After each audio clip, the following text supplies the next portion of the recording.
আর এইখানে যে লাইনগুলা গেছে দেখুন, এটা দিয়ে ছাদ থেকে ট্যাঙ্কির লাইনটা আমাদের এখানে ইনপুট হয়েছে।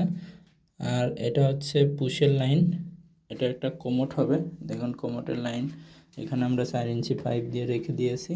আর এটা কর্নারে বিম আছে, এই জন্য বিমটা না কেটে আমরা এখান থেকে এলবো করে নিচে পাইপটি নিয়েছি।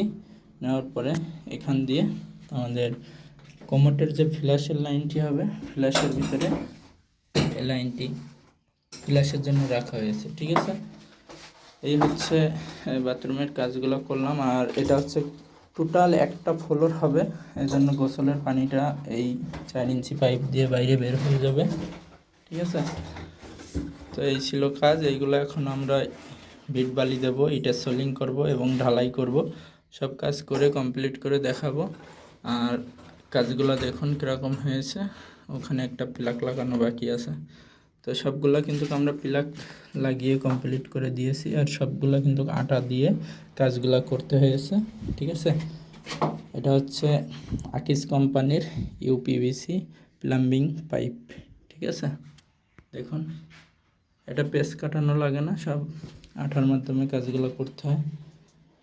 আর এখানে যে একটা লাইন গেছে দেখুন, এটা একটা লাইন গেছে, ওটা বাইরে একটা বেসিং হবে। এখানে একটা হল স্পেসের ভিতরে ওখানে একটা বেসিংয়ের লাইন রাখা আছে।